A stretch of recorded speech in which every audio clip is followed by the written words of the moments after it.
আমি ওনাকে বিয়ে করতে চাই। আপনারা যদি রাজি থাকেন তাহলে আমি এই ধর্ষিতা মেয়েকে বিয়ে করব। আদিলের কথা শুনে সবাই অবাক দৃষ্টিতে তাকালো, কিছু মানুষ হাসাহাসি করতে লাগলো। নিধির আব্বু বলে ওঠে, কে তুমি? আর সব কিছু জানার পর আমার মেয়েকে বিয়ে করতে চাও? আমি আপনার কোম্পানির সামান্য কর্মচারী। কি, সামান্য কর্মচারী হয়ে আমার মেয়েকে বিয়ে দেখার স্বপ্ন দেখোস? তোর সাহস দেখে বাঁচি না বাপু।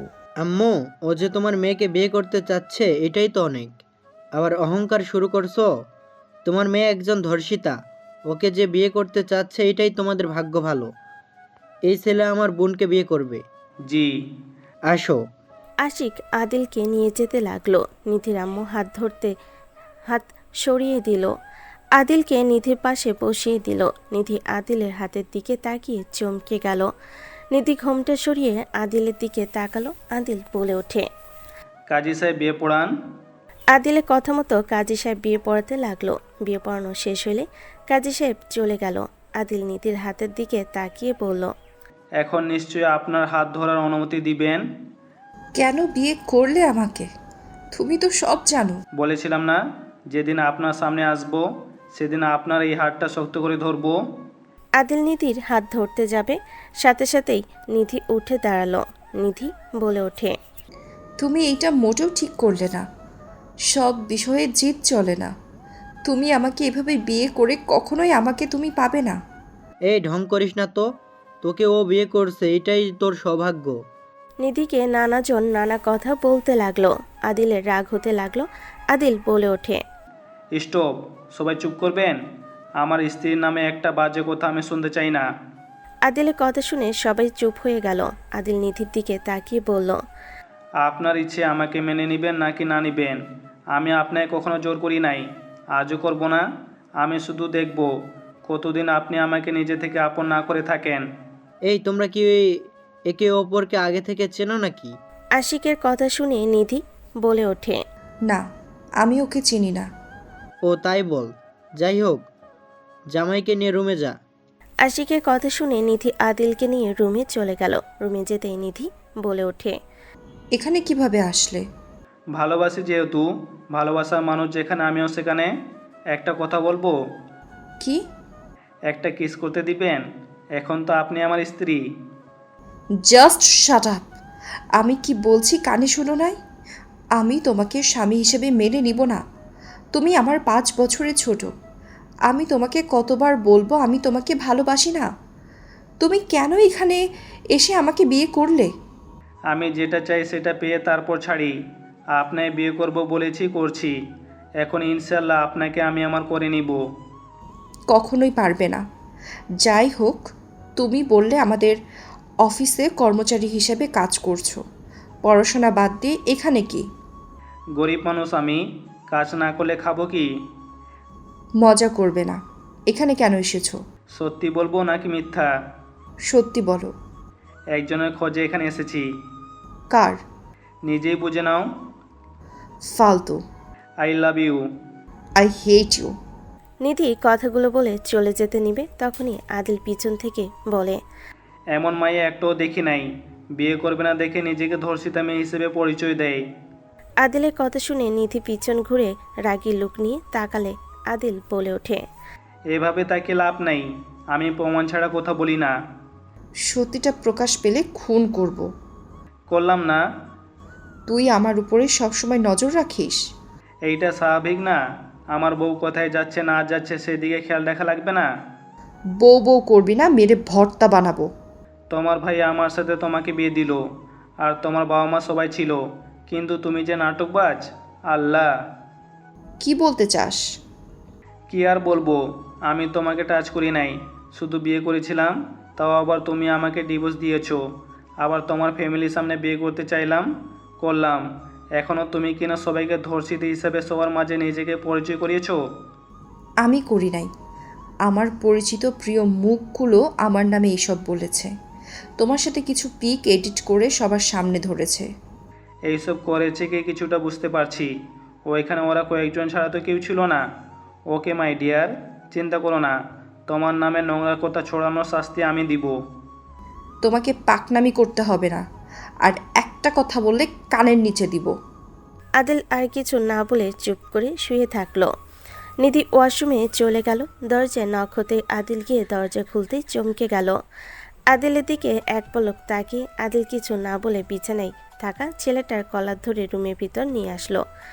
আদিল কিছু বলার সুযোগ দেওয়ার আগেই ছেলেটা বলে ওঠে, আমি কিছু করিনি, শাকিল ভাই সব কিছু করেছে।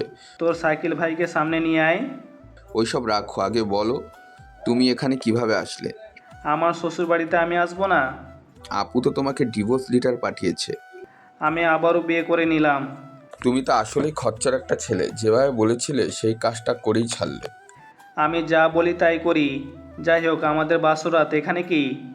আমি জানি আপু তোমার কাছে আসতে দিবে না, তাই চলে আসলাম দেখা করতে।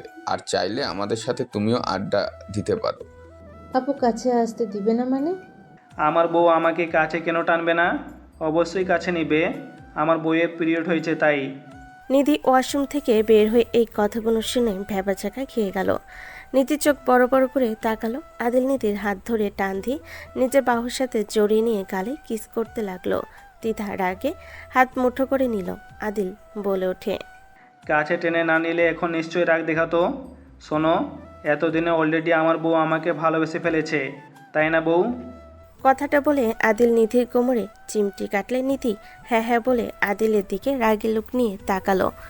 আদিল নিধির কপালে চুমু দিয়ে বলল, চলো সোনা, তোমাকে শুয়াই দেই। আদিল কথাটা বলে নিধিকে কোলে তুলে নিল। দ্বিধা চলে যেতে নিবে তখনই আদিল বলে ওঠে, আরে শালিকা যে, আড্ডা দিব, যাচ্ছ কেন? ওই দাঁড়া, আর সবাইকে ডাক দিয়ে নিয়ে আসি। তুই এখানে বসেন ত্রিধা। রাকিবের কথা শুনে দ্বিধা খাটের পাশে বসলো। আদিল নিধির হাত ধরে চুমু দিয়ে বলল, আহ বউ, তোমার হাতটা যা সুন্দর না। তুমি এত হট কেন বউ? তোমাকে দেখলে আদর করতে মন চায়। আদিল হচ্ছেটা কি? আমার কাজিনের সামনে এইসব ফালতু কথা বলতে লজ্জা লাগছে না? আরে লজ্জার কি আছে? শালিকার বিয়ে হলে তো শালিকাকেও তার বড় এইসব বলবে, তাই না? আগে থেকে শিখে রাখুক। আপু আমি রুমে যাচ্ছি। দ্বিধা চলে যেতে নিলে আদিল হাত ধরে বলে ওঠে, আরে শালিকা থাকো, সবাই তো আসছে। আদিলের কথা শুনে দ্বিধা নিজের রাগ কন্ট্রোল করতে না পেরে এক হাত ঝটকায় সরিয়ে দিয়ে সজোরে থাপ্পড় মারল।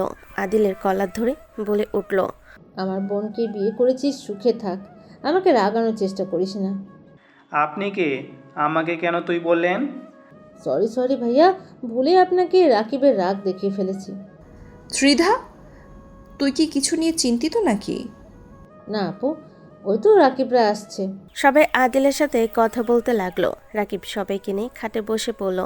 সবাই মিলে আড্ডা দিচ্ছে। হঠাৎ করে দরজার কাছে একজন বলে উঠল, হচ্ছেটা কি এখানে? ওদের বাসর ঘরে তোমরা কি করছো? আতিয়ার গর্জন শুনে সবাই ভয় পেয়ে লাফ দিয়ে খাট থেকে নেমে পড়ল। সবাই দৌড়ে বের হয়ে গেল। আতিয়া নিধিকে বলে উঠল, তোমার কি কখনো কাণ্ডজ্ঞান হবে না? বাসর রাতে কেউ কাজিনদের নিয়ে থাকে? না মানে ভাবি, ওরা এসেছে, আমি কি করব? চুপ, তোমার মুখ নাই যে কিছু বলতে পারো না নাকি? সরি। বেয়াদব! আতিয়া কথাগুলো বলে চলে গেল দরজা লাগিয়ে দিয়ে। নিধির আগে গজগজ করতে লাগলো। নিধি জুতো ছুঁড়ে মারতে যাবে। আদিল হাত ধরে বলে, বেয়াদব আসলে আপনি। ছাড় ছাড়, আমি বেয়াদব এখানে থাকবি না। দেখবি মজা, উনি কত ভালো মানুষ। নিজেই পরে মনে মনে গালাগালি করবি। কেন? অনেক রাগী উনি, আর খুব কড়া শাসন করে।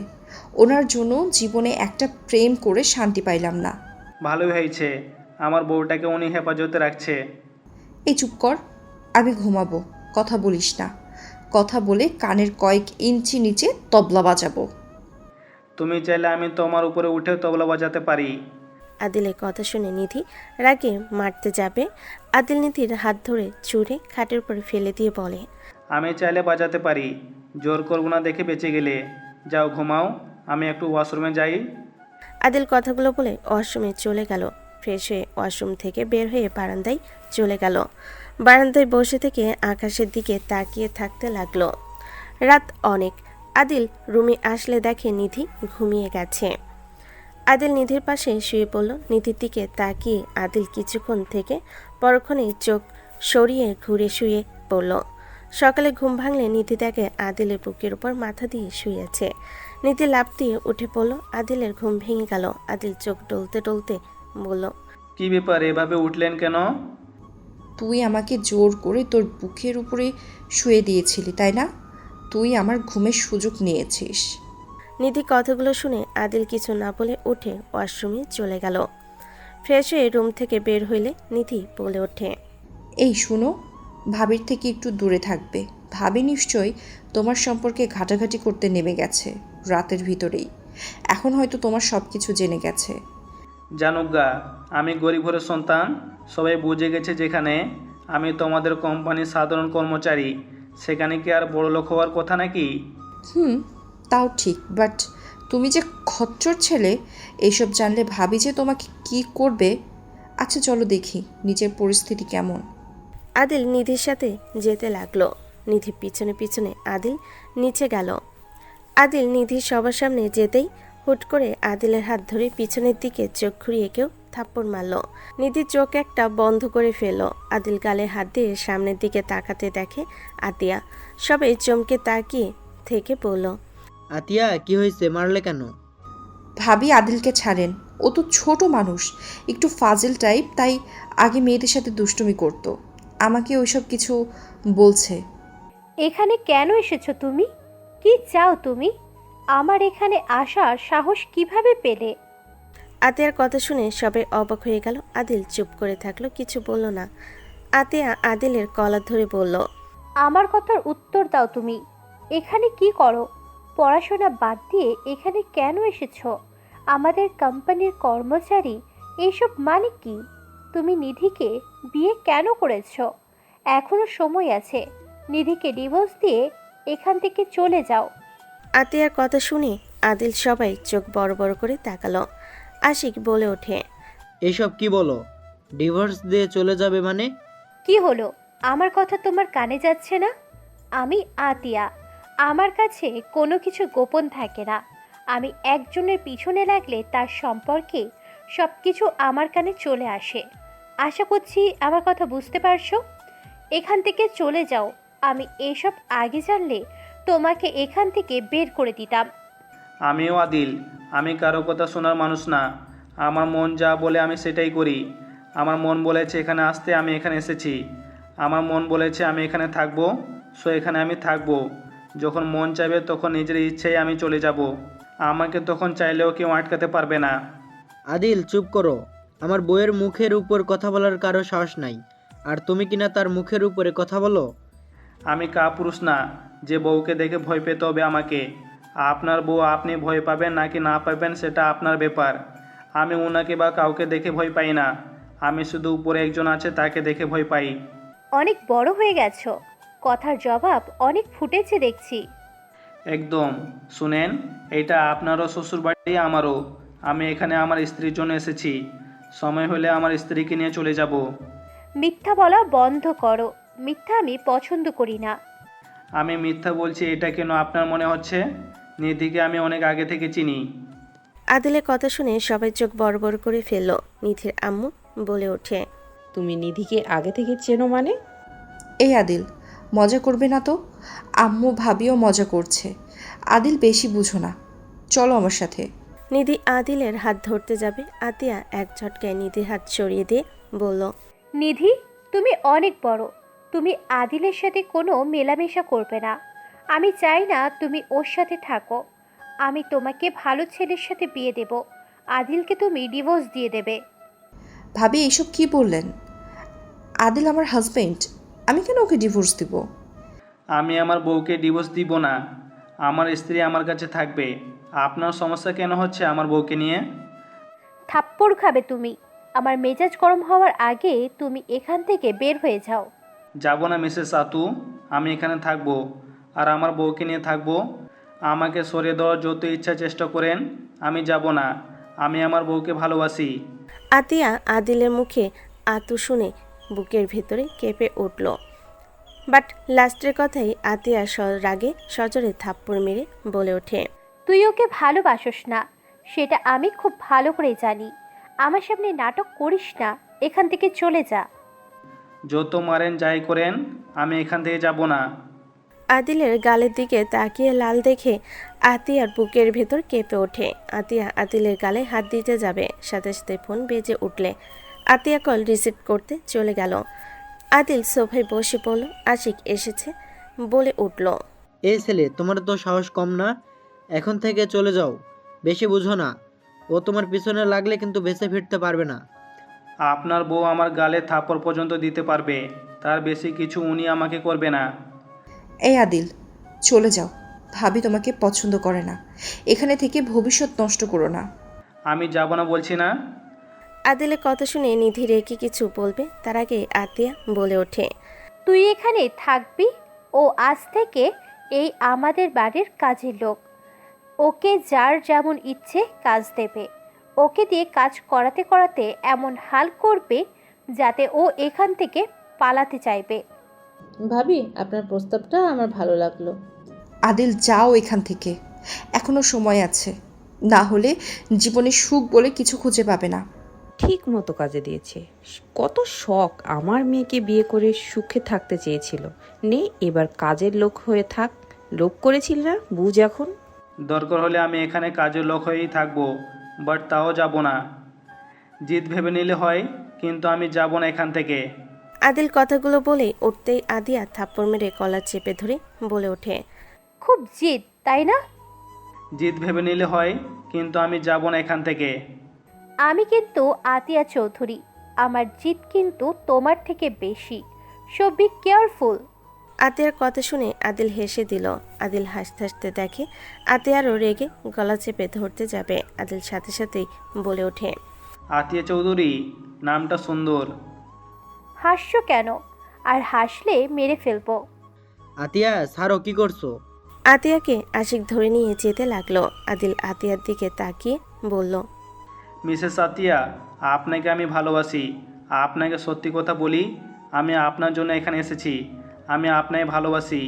আমি হাজারবার বলবো, আমি এখান থেকে গেলে আপনাকে নিয়ে যাব, না হলে আমি কখনো এখান থেকে যাব না। আদিলের কথা শুনে সবাই রাগে আদিলের দিকে তাকালো।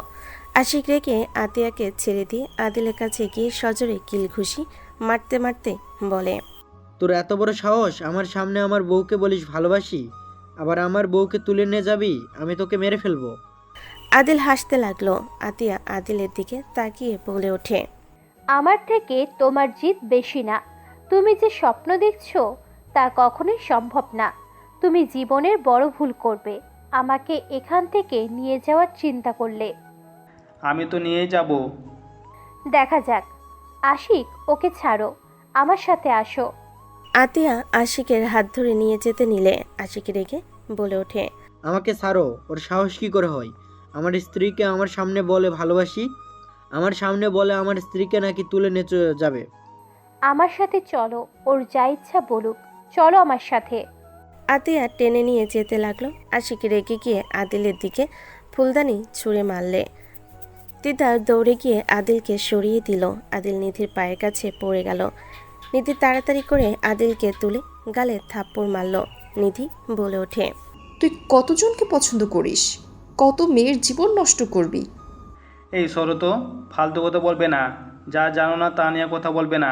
তুই আমার মেয়েকে বিয়ে করে আমার বৌমার পেছনে লেগেছিস। এখন তোকে আমি পুলিশে দেব। দেন ব্রেকিং নিউজ হবে, তালুকদার বাড়ির জামাই জেলে আছে।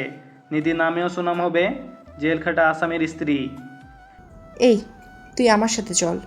নিধি আদিলের হাত ধরে টেনে নিয়ে যেতে লাগলো। আদিল নিধিকে সবার সামনে টান দিয়ে কোলে তুলে নিয়ে যেতে যেতে বলতে লাগলো, এত কষ্ট করে নিয়ে যেতে হবে কেন? চলো আমি তোমাকে নিয়ে যাই।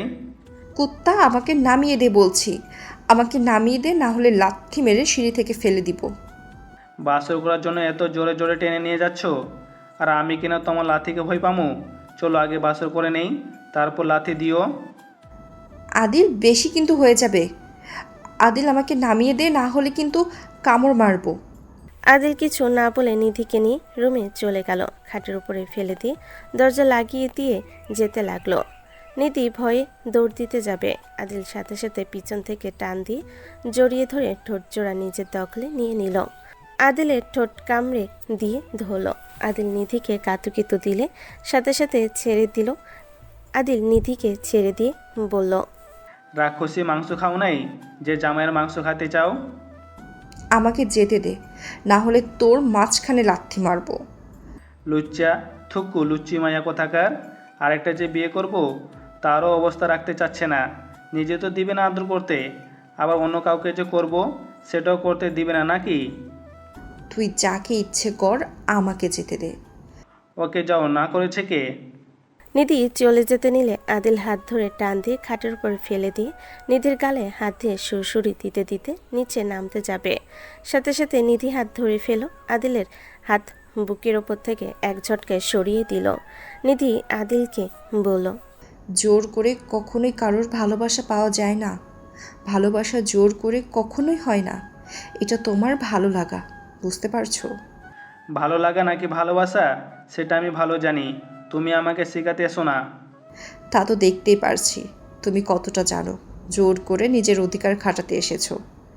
তোমার উপরে অধিকার আছে, আমি খাটাবো, এতে সমস্যা কোথায়? আমি তোমাকে অনুমতি দেই নাই। স্ত্রীর অনুমতি ছাড়া তাকে স্পর্শ করা যায় না। তুমি কি চাও আমি তোমার জন্য পরকীয়া করি? আমি পরকীয়া করলে তোমার গুণ বেশি হবে, কারণ তুমি আমাকে আদর করতে দিলে তো আমার অন্য কোথাও যাওয়া লাগতো না। আদিলের কথা শুনে নিধি চুপ হয়ে গেল। আদিল নিধির দিকে তাকিয়ে বলল, কি হলো, চুপ কেন বলো? আমি কি পরকীয়া করব? আমাকে কিছুদিন সময় দাও। 1 বছর হয়ে গেছে, তাও কি সময় হয় নাই? আমার তোমার প্রতি কোনো ফিলিংস আসে না। তোমাকে স্বামী হিসেবে আমি মেনে নিতে পারছি না। তুমি আমার অনেক ছোট। আমার 19 বছরে পড়েছে, আমি এখন আর ছোট নাই। আমার তোমার প্রতি কোনো ফিলিংস আসে না। তোমাকে স্বামী হিসেবে আমি মেনে নিতে পারছি না। তুমি আমার অনেক ছোট। আর আমার 25-এ পড়েছে। নিজে এখন বুঝো তুমি আমার কত ছোট। যেখানে বলো তোমার সাথে কিভাবে আমার চাই। আমি 16 বছর থেকে কয়টা মেয়ের সাথে শারীরিক সম্পর্ক করছি তোমার কোনো ধারণা আছে? কি? ঠিক শুনেছো। আদিল, এত নোংরা তুমি যে 16 বছর থেকে এসব করছো। তাহলে তো তোমার আমাকে লাগবে না। তুমি তো আগে থেকে এসব করো। আমি এখন তোমার কাছে নিজের সুখ খুঁজতে চাচ্ছি, যাতে আমাকে অন্য কারো কাছে না যেতে হয়। নিজের পাপ থেকে বাঁচার জন্য তোমাকে আমার লাগবে। এখন তুমি ডিসাইড করো, আমি কি অন্য মানুষের কাছে যাব, নাকি তুমি আমাকে মেনে নিবে? তুমি ভাবো কি করবে? আদিলের কথা শুনে নিধি চুপ করে থাকলো। আদিলের ফোন বাজলে আদিল বারান্দায় চলে গেল। নিধি বসে থেকে আদিলের দিকে তাকিয়ে থাকতে লাগলো আর ভাবতে লাগলো। এদিকে আদিল কারোর সাথে ফোনে রাগারাগি করছে। আদিল বারান্দা থেকে বের হয়ে নিধির দিকে না তাকিয়ে রুম থেকে বের হয়ে গেল। রাত 10টায় আদিল বাসায় আসলে আশিক বলে ওঠে, এখনো যাসনি তুই? এখানে কি করছিস?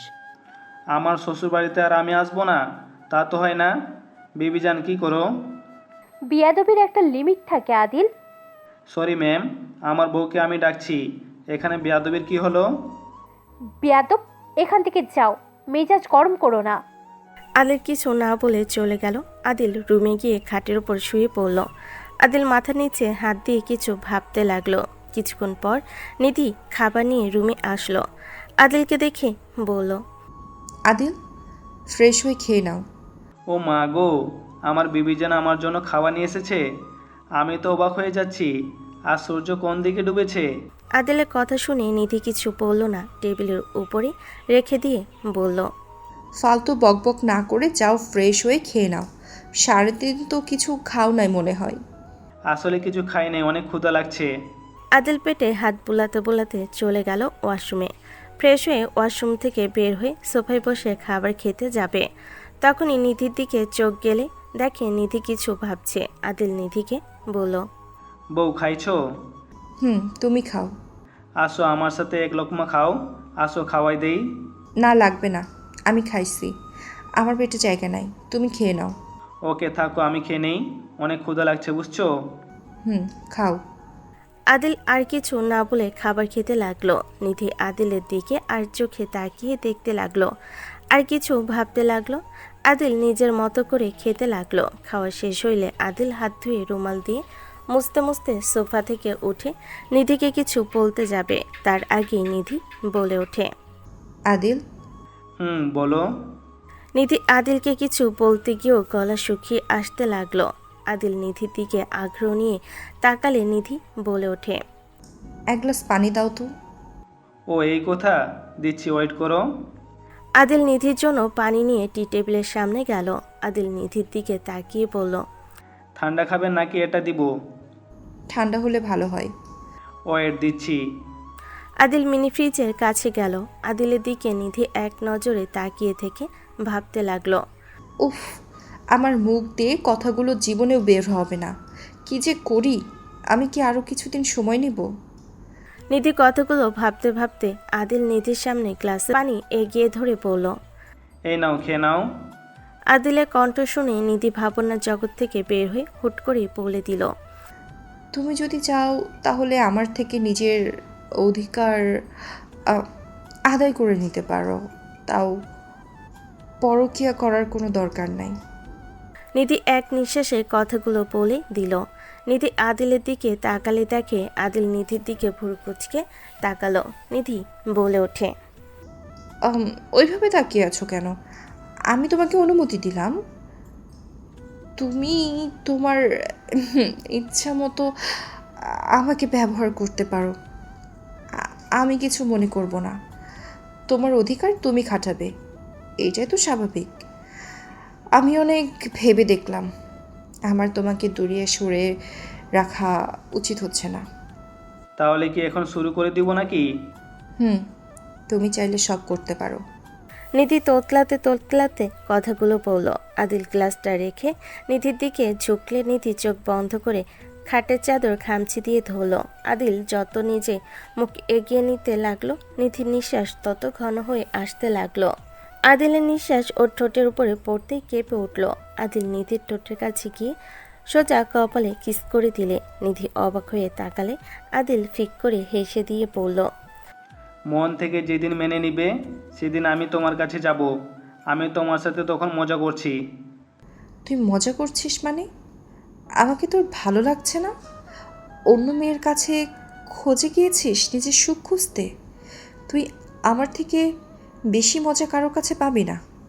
নিধি কথাগুলো বলে টান দিয়ে আদিলকে খাটের উপরে ফেলে দিল। আদিল কিছু বলার আগে নিধি বলে ওঠে, চুপ, একদম চুপ, কোনো কথা বলবি না। আমি যা বলবো, যা করব তাই করবি। নিধি কথাগুলো বলে আদিলকে ফেলে দিয়ে ঝাঁপিয়ে পড়ল। আদিল নিজেকে কন্ট্রোল করতে না পেরে নিধির উপর ঝাঁপিয়ে পড়ল। আদিলের স্পর্শে নিধি কেঁপে কেঁপে উঠতে লাগলো। নিধি ব্যথায় কুকড়ে উঠলে আদিল নিজের মতো করে আদর করতে লাগলো। অনেকক্ষণ আদর করলে আদিল নিধি দুজন ক্লান্ত হয়ে গেল। নিধি আদিলের বুকের ওপর মাথা দিয়ে শুয়ে পড়ল। আদিল নিধির কপালে চুমু দিয়ে বলল, সরি, আমি বেশি ব্যথা দিতে চাই নাই। জানি, সরি বলতে হবে না। এখন বলো, আমার থেকে বেশি কেউ তোমাকে মজা দিতে পারবে? না না, তুমি অনেক ভালো বউ। গুড, ঘুমাবো। Good night. ওকে, বাট তুমি যদি চাও তাহলে আরও একবার করি। না মানে তোমার মন ইচ্ছে? আদিলের কথা শুনে নিধি বলে ওঠে, সরি আদিল, আমার অনেক ব্যথা সাথে জ্বালা করছে। আমি আর পারবো না, প্লিজ কিছু মনে করো না। আচ্ছা, সমস্যা নেই, ঘুমাও। আদিল নিধির কপালে চুমু দিয়ে বুকের সাথে জড়িয়ে নিয়ে ঘুমিয়ে গেল। সকালে ঘুম ভাঙলে নিধি আদিলকে দেখে লজ্জায় লাল হয়ে যেতে লাগলো। আদিলের ঠোঁটের কাছে যেতে নিবে, সাথে সাথেই আদিল খপ করে ঠোঁট জোড়া নিজের দখলে নিলে। নিধি চোখ জোড়া বড়বড় করে ফেলল। আদিল নিধিকে নিচে ফেলে আদর করতে যাবে, তখনই দরজায় নক করার শব্দ হইলে আদিল নিধিকে ছেড়ে দিল। নিধি দৌড়ে ওয়াশরুমে চলে গেল। আদিল উঠে দরজা খুলে দিলে দেখে আশিক। আদিল বলে ওঠে, ভাইয়া কিছু বলবেন? তোমার আপু ডাকে। আমার আপু মানে? সরি মানে আমার বউ তোমাকে ডাকছে। আপনার বউকে বলেন আমার যেতে দেরি হবে। ওকে ঠিক আছে, তাড়াতাড়ি আসো। তোমাকে কাজ করতে বলেছে আর আমি ঘুমাতে না করছে। যাচ্ছি। আশিক চলে গেলে আদিল ওয়াশরুমে দরজায় নক করলো। নিধি বলে ওঠে, উষ্টা মারবো। গোসলও করতে দিবে না শান্তি মতো নাকি? যা বাবা, একটু তো দুষ্টুমি করতাম, ডিস্টার্ব তো করতাম না, তাই না? না ছাড়ো, কখন কে আসবে আমার শরম করে। যাও তো। শরম? চাদরটা তুলে নিয়ে যান, ওইটা দেখলে এমনিতে শরম পাইতে হবে। আদিলের কথা শুনে নিধি তাড়াতাড়ি করে দরজা খুলে আদিল ঢুকে পড়লে নিধি বের হইতে চাইলে আদিল হাত ধরে টান দিয়ে নিজের সাথে জড়িয়ে নিয়ে বলল, কোথায় যাও বউ? এই বদমাইশ, ছাড়ো বলছি। আমার আদর পূর্ণতা পায় নাই। এই বদমাইশ সারা রাত ঘুমাতে দেয় নাই, আর বলেন আপনার আদরের পূর্ণতা পান নাই। সকালেরটা পাই নাই। আদিল কথাটা বলে নিধিকে দেওয়ালের সাথে চেপে ধরে ঠোঁটজোড়া নিজের দখলে নিয়ে নিল। আদিল নিধিকে মাতাল করে দিতে লাগলো। নিধি নিজের কন্ট্রোল হারিয়ে আদিলের উপর ঝাঁপিয়ে পড়ে বাথরুমের দরজায় নখ হলে আদিল বিরক্ত হয়ে গেলে নিধি বলে ওঠে, কে? আমি আপু। কি হয়েছে, ধাক্কা কেন দিচ্ছিস? ভাবি তোমাদের ডাকে। যা আসছি। রাকিব চলে গেল। দুজন তাড়াতাড়ি করে গোসল করে নিল। দুজন ওয়াশরুম থেকে বের হয়ে তাড়াতাড়ি পোশাক চেঞ্জ করে নিল। মাথার চুল দিয়ে পানি গড়িয়ে পড়ছিল। আদিলের দিকে তাকিয়ে বলল, কটা বাজে? তোমাকে বলছি না এইখানে থাকলে কাজ করে খেতে হবে? কি কাজ করতে হবে ম্যাম? তাড়াতাড়ি বাজারের ব্যাগ নিয়ে বাজার করে নিয়ে আসো। আমি বাজার করতে পারি না। কেউ থাকলে তাকে বলেন আমার সাথে যেতে। ফকিন্নির বাচ্চা হয়ে বাজার করতে পারিস না? তাড়াতাড়ি যা বাজার করতে, আমার বৌমার মাথা গরম করিস না। গরিব ঘরের ছেলে তো কি হয়েছে? আমি বড় লোকদের বাজার কখনো করি নাই। লিস্ট করা আছে কি কি আনতে হবে। আমার হাজবেন্ড এখানে কাজ করার জন্য আসে নাই। ভাবি, রহিম চাচা কই? সবসময় তাকে দিয়ে করান, তাকে দেন। এত বড় সাহস, বৌমার মুখের ওপর কথা বলিস? এই ফকিন্নির বাচ্চাকে এখান থাকতে দিছি, খেতে দিব, এটাই তো ওর সৌভাগ্য। আবার কাজ করতে পারবে না এই ছেলে। এখন যা। আম্মু, ও এই বাড়ির কাজের লোক না, ও আমার হাজবেন্ড। নিধির কথা শুনে নিধির চাচি বলে ওঠে, দেখ নিধির বড় বৌমা যেহেতু ওকে কাজ দিয়েছে সেহেতু করতে হবে। বড় বৌমা যাকে যে কাজ দিয়েছে তাকেই সেটা করতে হবে, ভালো করে জানিস। ওকে, জামাইকে দিয়ে যেহেতু কোনো কাজ করাতে চাইছো না, তাহলে এক কাজ করো, তুমি রান্না করবে আজ থেকে, আর তোমার জামাই ঘরে চুরি পরে থাকবে। কি বলো? কি? আমি রান্না করে খাবো?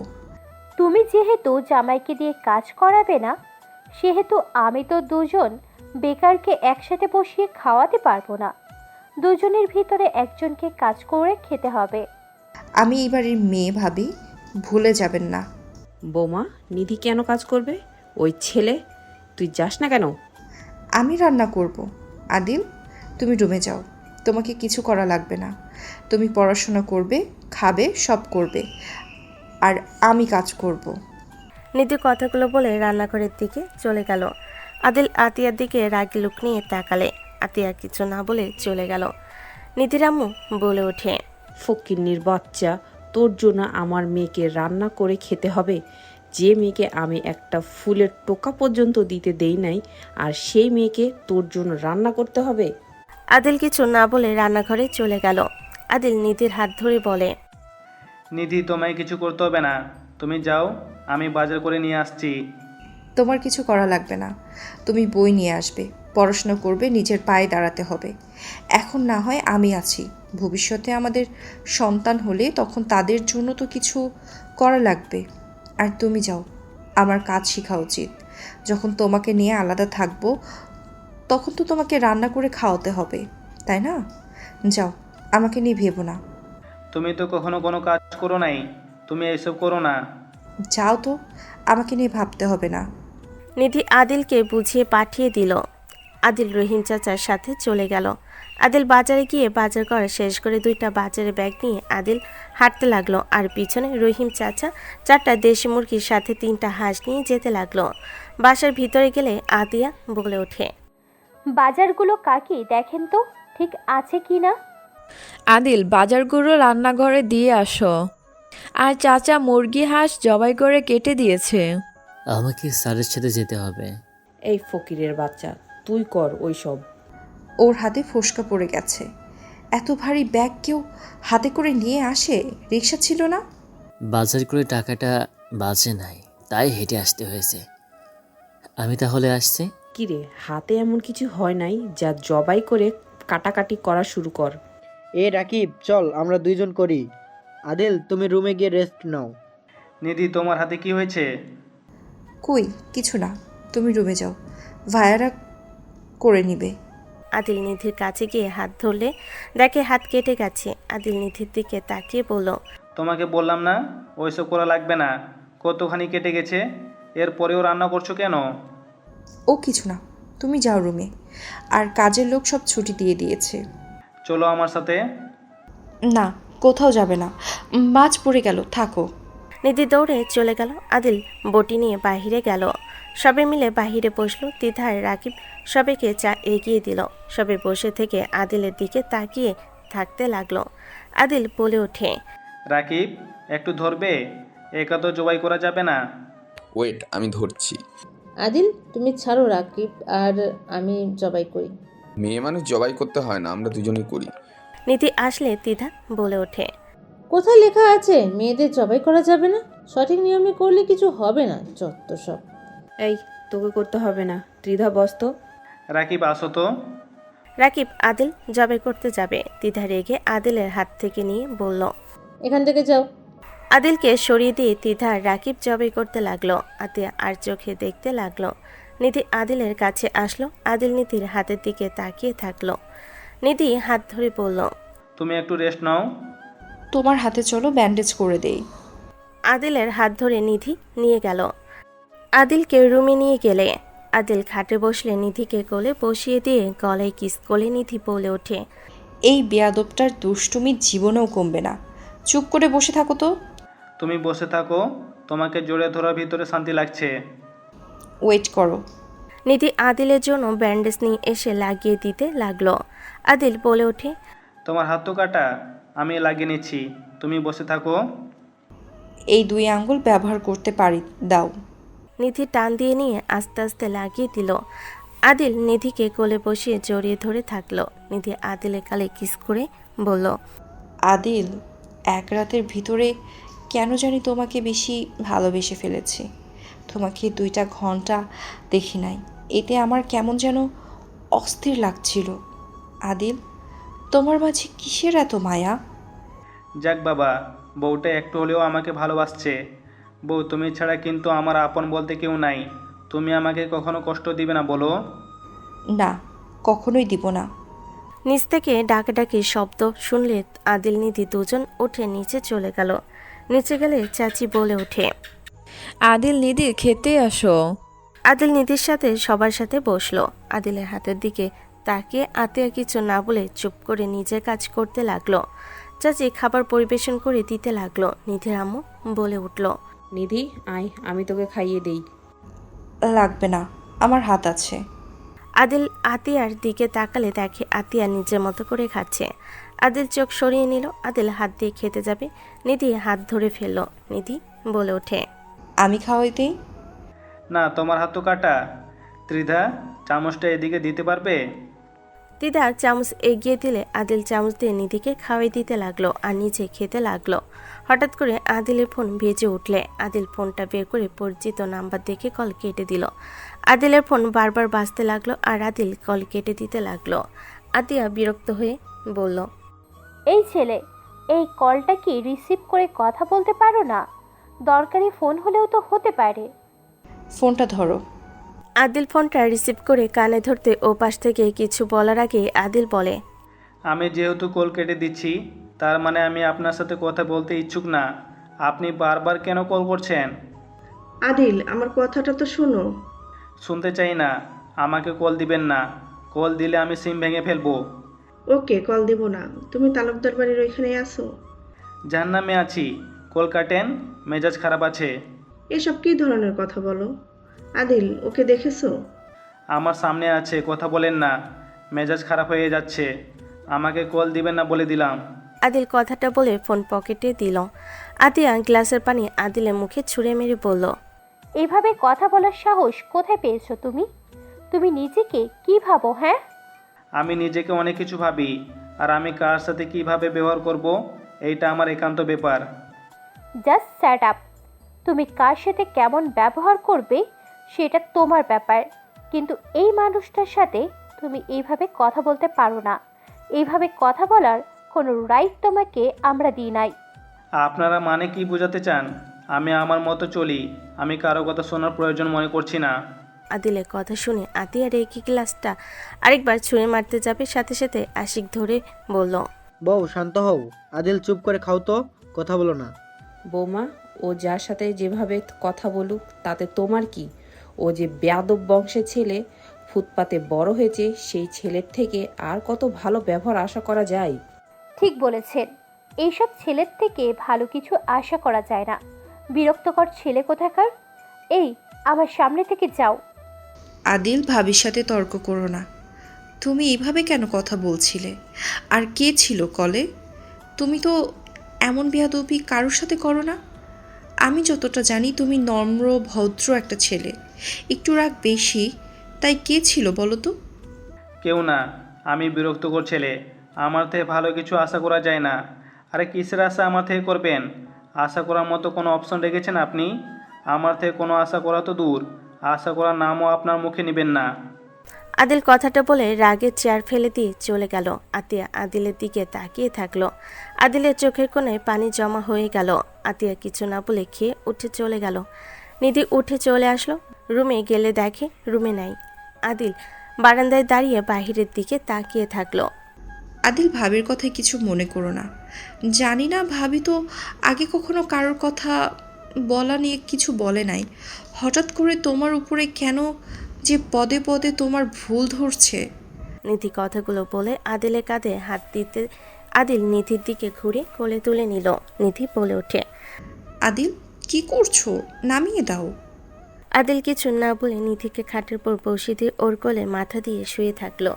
নিধি কিছু না বলে মাথায় হাত বুলিয়ে দিতে লাগলো। 1 মাস পর আদিল নিধির সাথে দুষ্টামি করছিল আর হাঁটছিল।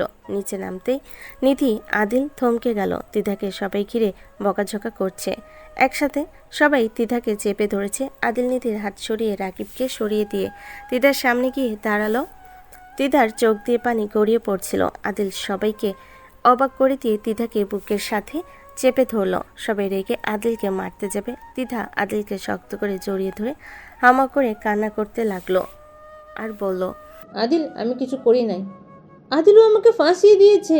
আদিল, আমি তোমাকে টাচ করে বলছি, আদিল আমি কিছু করি নাই। তিধার কান্নার শব্দ বেড়ে গেল। আদিলের শার্ট খামচি দিয়ে ধরে কান্না করে কথাগুলো বলল। নিধির চাচি আদিলের পিছনে ধরে বলল, আদিল, আমার মেয়েকে ছাড়ো, হচ্ছেটা কি?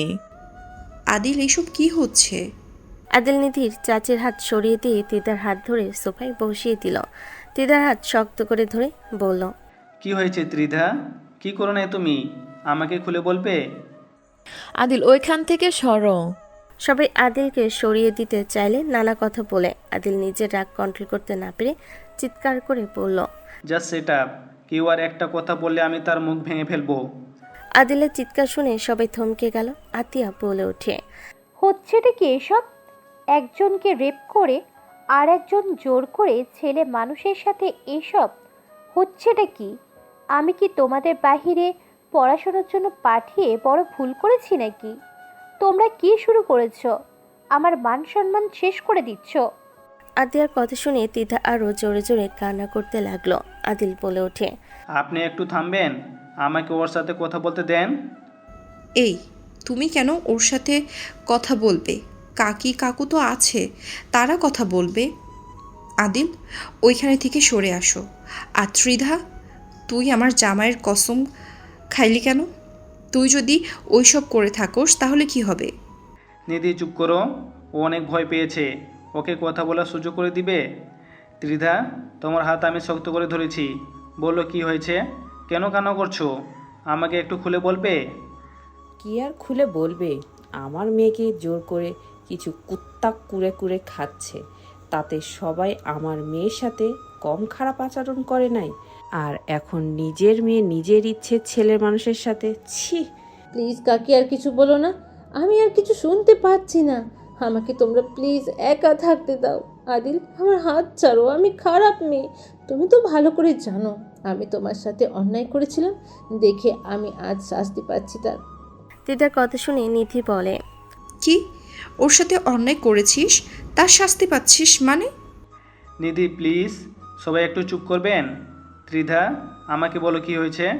সবাই প্লিজ চুপ করেন। আমাকে একটু শুনতে দিবেন দয়া করে? আদিলের চিৎকার শুনে সবাই চুপ হইলে তিধাকে ধরে বলল, তুমি ভয় পেয়ে আছো? আমাকে বলো কি হয়েছে। আমি তোমার পাশে আছি। আমি জানি তুমি আর যাই করো পরিবারের মান সম্মান যাবে এমন কিছু করবে না। আদিলের কথা শুনে তিধা আদিলের দিকে তাকায়। নিজেকে কন্ট্রোল করতে না পেরে বলল, আদিল আমাকে একটু কিছুক্ষণ জড়িয়ে ধরতে দেবে? আমি একটু কান্না করতে চাই। আমার বুকের ভিতরটা ভারী হয়ে যাচ্ছে, আমার নিঃশ্বাস নিতে কষ্ট হচ্ছে। আদিল প্লিজ একবার জড়িয়ে ধরতে দাও।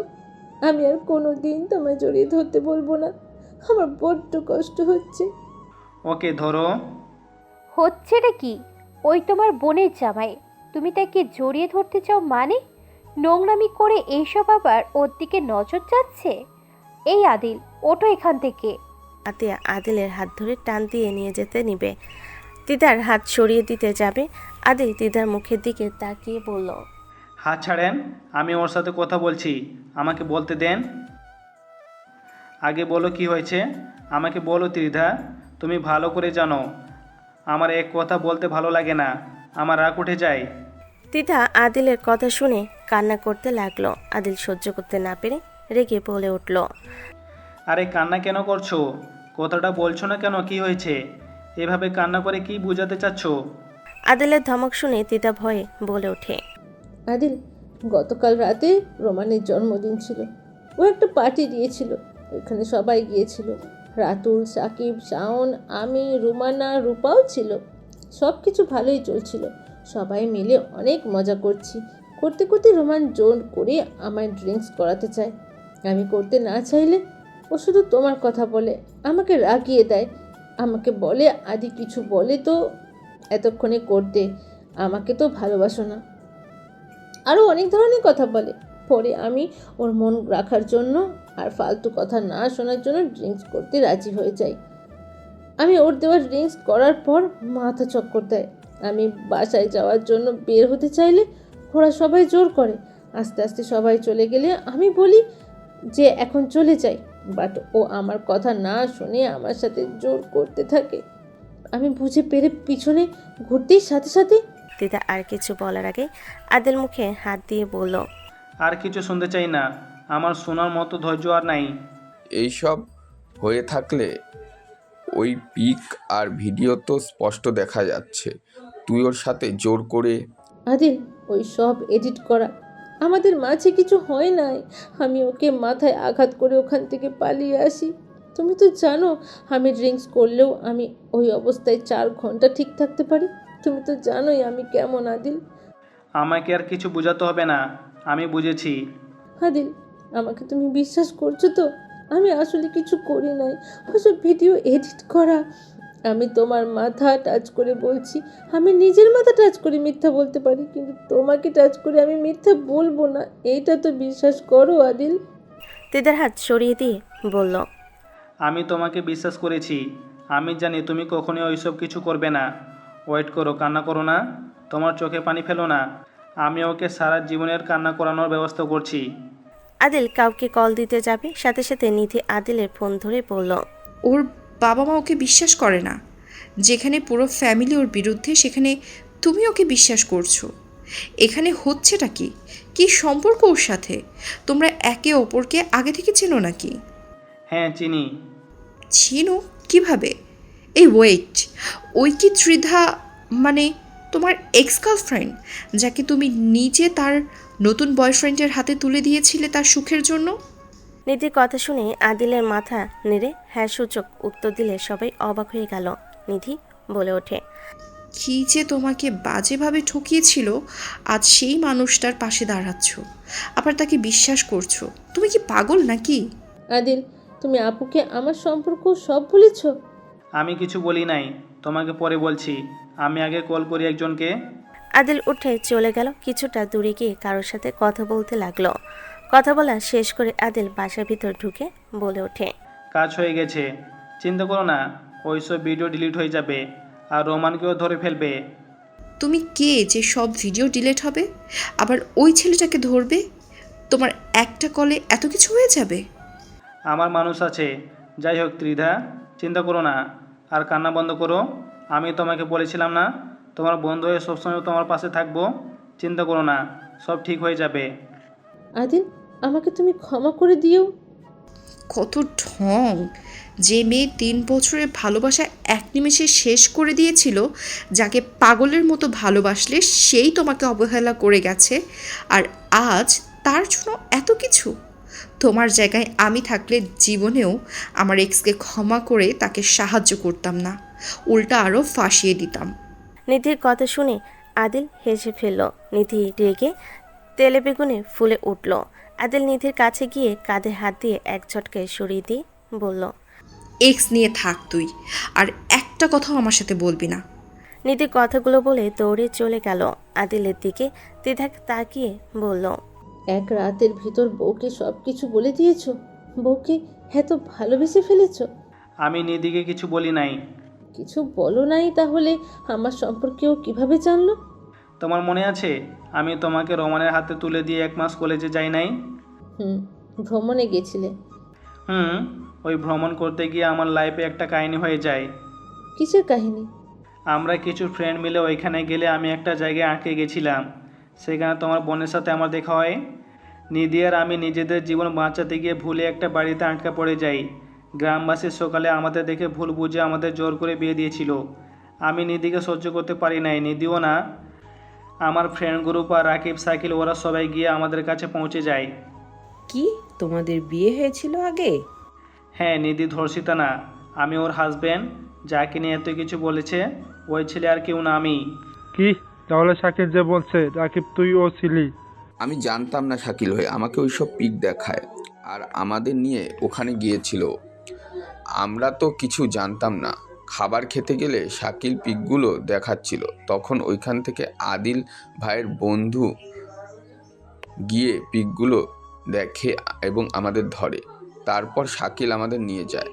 এই শাকিলকে আমি ছাড়বো না। আগে বলেছিলাম ওই শাকিল মোটেও ভালো ছেলে না। আমি জানতাম ওই সাইকেলে এইসব ছড়াবে। আজ থেকে আমি ওই শাকিলকে এই বাড়িতে দেখতে চাই না। তুমি ওকে বলে দিবে এই বাসায় যেন না আসে। কত অন্যায় করেছো সবাই আমার মেয়ের সাথে। আর ওই ছেলে, তুই আমার মেয়েকে বিয়ে করেছিস ভালো কথা, আমি যদি দেখি আমার মেয়ে কষ্ট পেয়েছে তোর খবর আছে। চিন্তা করেন না, আপনার মেয়ে যেহেতু আমার স্ত্রী, তার সুখ দুঃখের সাথে থাকবো। আচ্ছা আমি আসছি। আর ত্রিধা, চিন্তা করো না, হয়ে গেছে কাজ। আদিল কথাগুলো বলে চলে যেতে লাগলো। ত্রিধা আদিলের দিকে রাগী চোখে তাকিয়ে থাকলো। তিধা দৌড়ে চলে গেল। তিধার পিছন পিছন নিধি, চাচি চলে গেল। আদিল রুমে গিয়ে দেখে নিধি দরজা বন্ধ করে দিয়ে কান্না করছে। আদিল দরজায় নক করে বলতে লাগলো, নিধি দরজা খুলো। ত্রিধার কাছে যা তুই, আর আমার রুমে আসবি না। তুই ত্রিধার রুমে যা, তোর এক্সের প্রতি অনেক ভালোবাসা বাড়ছে তাই না? তুই যা ওর কাছে যা, আমার কাছে আসবি না। আচ্ছা যাবো, দরজা খুলো। তুমি আমার একমাত্র বউ, তুমি কিছু বললে আমি শুনবো না, তা কি আর হয়? আদিলের কথা শুনে নিধি আরও জোরে জোরে কান্না করতে লাগলো। নিধির একে বলে ওঠে, তুই যা ওর কাছে, তুই আমার দরজার সামনে থেকে যা। আরে বাবা, বলেছি তো যাবো, আগে দরজা তো খুলবে। তুমি একটা কথা বলেছো আর আমি সেটা শুনবো না, এইটা হতে পারে না। আদিল কথাগুলো বলে মিটি মিটি হাসতে লাগলো। নিধি দরজা খুলে আদিলকে সোজা পেটে লাথি মারল। আদিল নিজেকে সামলাতে না পেরে পেট ধরে বসে পড়ল। নিধি বলে ওঠে, যা এখন তোর এক্সের কাছে যা। নিধির কথা শুনে আদিল পেটে হাত দিয়ে বলল, এভাবে লাথি দিতে পারলে তুমি আমাকে? হ্যাঁ পারলাম। তুই যা তোর এক্সের কাছে, না হলে পায়ের মাঝখানে লাথি মারবো। তোর এই জন্মে বাপ ডাকশোনা ঘুচিয়ে দিব। নিধি, আমার পেট ব্যথা করছে, এভাবে লাথি না দিলেও পারতে। আমাকে ধরো প্লিজ। আদিল হাত এগিয়ে দিলে নিধি হাত ছড়িয়ে দিয়ে বলল, তোর এক্সকে বল তোকে ধরতে, আমার থেকে কোনো কিছুর আশা করিস না। নিধির কথা শুনে আদিল কিছু না বলে আস্তে আস্তে গ্রিল ধরে উঠে পড়ল। পেটে হাত বোলাতে বোলাতে রুমের ভিতর যেতেই নিধি আদিলের হাত ধরে টান দিয়ে বলল, আমার রুমে যাবি না, তোর এক্সের রুমে যা। নিধি, আমার পেট ব্যথা করছে খুব, প্লিজ হাত ছাড়ো। তোর এক্সের কাছে যা আদর করে দিলে সব ব্যথা ঠিক হয়ে যাবে। যা তুই ত্রিধার কাছে যা, ওকে জড়িয়ে ধর গিয়ে। আদিল নিধির হাত ধরে নিজের সামনে নিয়ে আসে, ঠোঁটজোড়া নিজের দখলে নিয়ে নিল। নিধি ছোটার চেষ্টা করতে লাগলো। আদিল 3 মিনিট পর ছেড়ে দিয়ে কিছু বলার আগে নিধি আদিলের গালে থাপ্পড় মারল। আদিল নিধিকে কিছু না বলে খাটের উপরে শুয়ে পড়ল পেট ধরে। নিধির আগে হনহন করে রুম থেকে বের হয়ে গেল। 3 ঘন্টা পর নিধি এসে দেখে আদিল এখনো উপর হয়ে শুয়ে আছে। নিধি আদিলের পাশে গিয়ে বলল, আদিল, এই আদিল। নিধির কণ্ঠ শুনে আদিল বলে ওঠে, বলো, শুনছি। সরি। সমস্যা নেই, সরি বলা লাগবে না। আমার দিকে ঘুরো, দেখো। আমার রাগ উঠে গেলে আমার মাথায় ঠিক থাকে না। তুমি ত্রিধাকে জড়িয়ে ধরেছিলে সবার সামনে, ওর হয়ে যেভাবে কথা বললে আমি মেনে নিতে পারছিলাম না। আমি আমার প্রিয় জিনিসের ভাগ আমি কাউকে দিতে রাজি না। Adil, I am sorry, please আমার দিকে ঘুরো। আমি ঠিক আছি, তুমি যাও। আদিলকে ধরতে নিধি চমকে গেল। আদিলের জ্বর চলে এসেছে। নিধি তাড়াতাড়ি করে আদিলকে টান দিয়ে দেখে আদিলের চোখ দিয়ে পানি গড়িয়ে পড়ছে। নিধি আদিলের পেটে হাত দিয়ে বলল, আদিল, অনেক ব্যথা করছে তোমার। তোমার তো জ্বর চলে এসেছে। Adil, I am sorry. আমি রাগের মাথায় কি থেকে কি করে ফেলেছি। কান্না করো না তো, ঠিক হয়ে যাবে।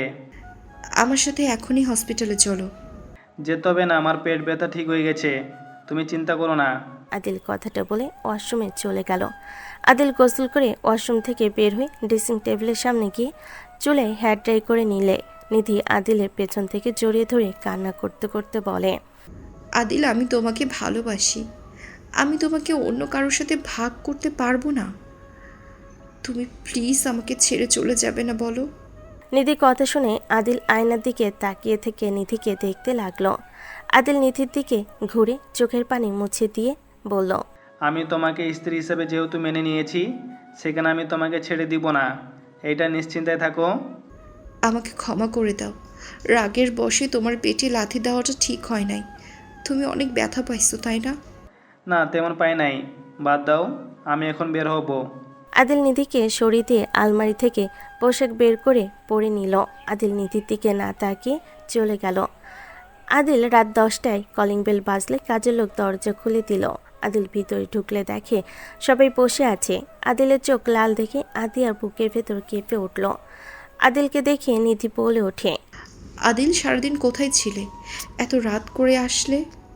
10টা বাজে, বেশি রাত না তো এইটা। আদিল, তোমার জ্বর আর তুমি বাইরে ছিলে? অনেক টেনশন হচ্ছিল। কি জ্বর মানে? হঠাৎ করে জ্বর আসছে মানে? আল্লাহ বিচার করবে। আমার মেয়েদেরকে নিয়ে খেলার ফল পেয়েছে।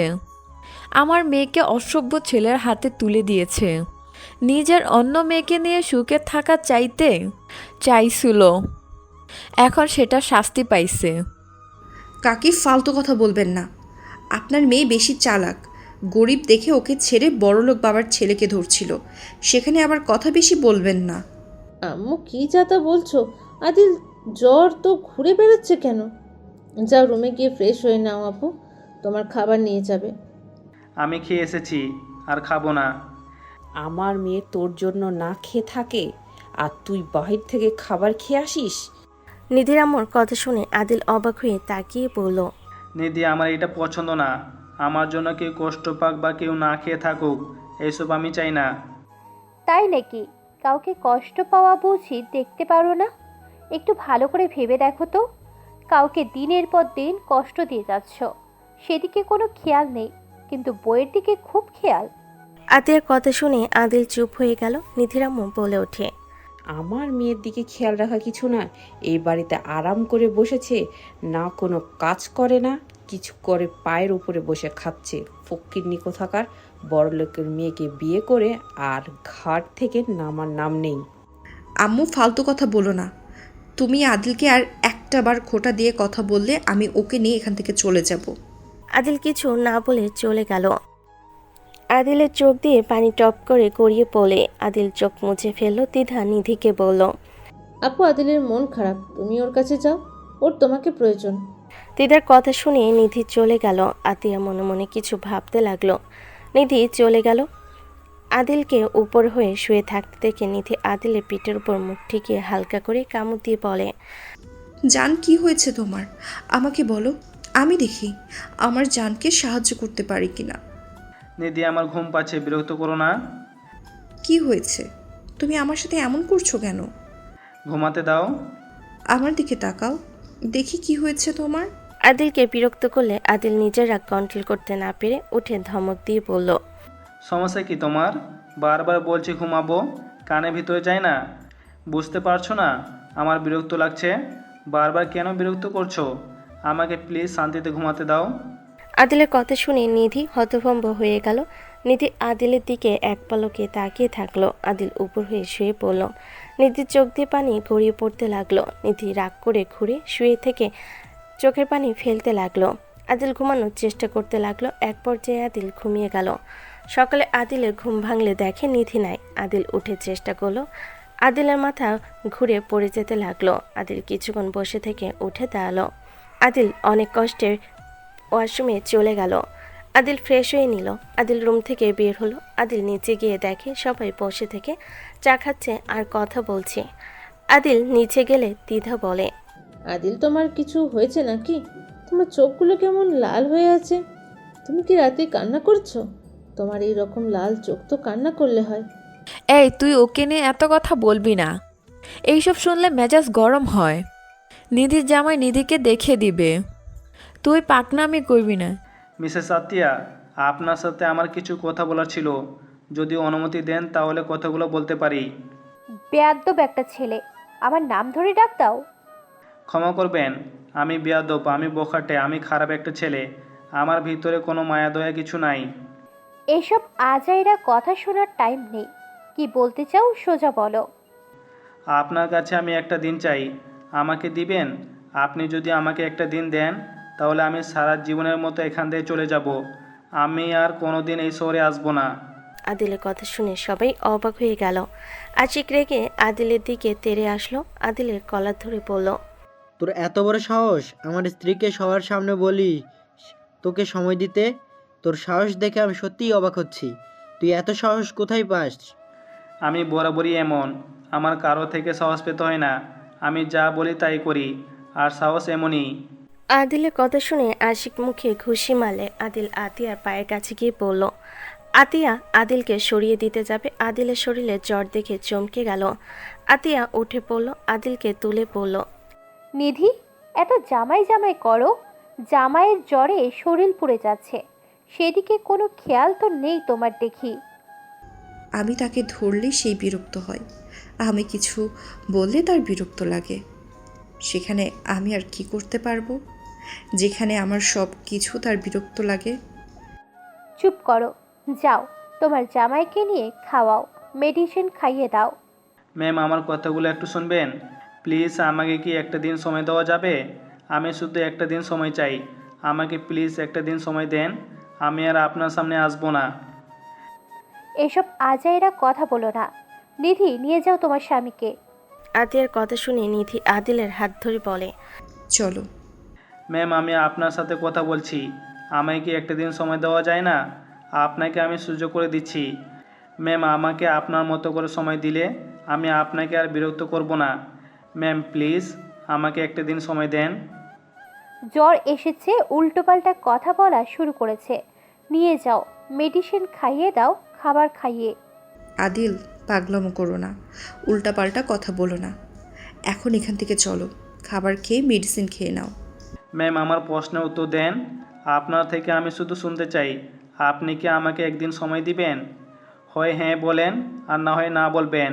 আমি এত কথা শুনতে চাই না। না, দেব না। কত বড় খারাপ আমাদের বাড়ির দুটো মেয়ের জীবন নষ্ট করে আবার আমার ছেলের বউয়ের দিকে নজর দিয়েছে। আশিক, তুই চুপ করে আছিস কেন? তুই কিভাবে এসব সহ্য করছিস? এ ছেলেকে মায়ের না দিলে হবে না। আদিল কিছু বলবে তার আগে আশিক মারতে লাগলো। নিধি আশিককে থামাতে লাগলো। আদিল আতিয়ার দিকে তাকিয়ে বলে ওঠে, একদিন সময় দিলে কি হবে? আমাকে একদিন সময় দিলে কি আপনার খুব বড় ক্ষতি হয়ে যাবে? আমি তো আপনার থেকে বেশি দিন চাই নাই, শুধুমাত্র একদিন চেয়েছি। ম্যাম প্লিজ আমাকে একদিন সময় দেন। কত বড় নির্লজ্জ ছেলে রে বাবা! তোকে আমি মারি আর তুই এখন আমার বউয়ের দিকে তাকে সময় চাস? আশিক, ঘাড় ধাক্কা দিয়ে বের করে দাও। আতিয়ার কথা শুনে আদিল থমকে গেল। আদিল আর নিজের চোখের পানি ধরে রাখতে পারল না। আশিক আদিলের কলা ধরে টানতে গেলে আদিল রেগে আশিককে এক ধাক্কা দিয়ে ফেলে দেয়। আদিল রেগে সামনে থাকা টি টেবিল উল্টে ফেলে দিল। সবাই ভয়ে চমকে উঠল। আতিয়া আদিলের হাত ধরে ঘুরে থাপ্পড় মেরে বলে, স্টপ আদি, হচ্ছেটা কি? এটা তোমার বাড়ি না, এটা আমার বাড়ি। তোমার কোনো অধিকার নেই আমার বাড়িতে এসে ভাঙচুর করার। আমি তোমাকে সেই অধিকার দিইনি। আতিয়ার কথা শুনে আদিল জোরে চিৎকার দিয়ে হাঁটু গেড়ে বসে চিৎকার করে কান্না করতে করতে বলল, আমি আর পারছি না, আমি তিলে তিলে শেষ হয়ে যাচ্ছি। আমি একটু শান্তিতে ঘুমাতে চাই। আমি চিরজীবনের জন্য ঘুমাতে যাচ্ছি। আমায় কি একটা দিন শান্তিতে এই দুনিয়াতে থাকতে দেওয়া যায় না? আমি কি এত খারাপ? আমায় কি একটু ভালোবেসে কাছে টেনে নেওয়া যায় না? আমি সৎ, এর জন্য কি আমাকে ভালোবাসা যায় না? আমার ভালোবাসাটি কি আপনি চোখে দেখেন না? আদিল কথাগুলো বলে জোরে কান্না করতে লাগলো। আতিয়া থমকে গেল। সবাই অবাক হয়ে তাকিয়ে থাকতে লাগলো।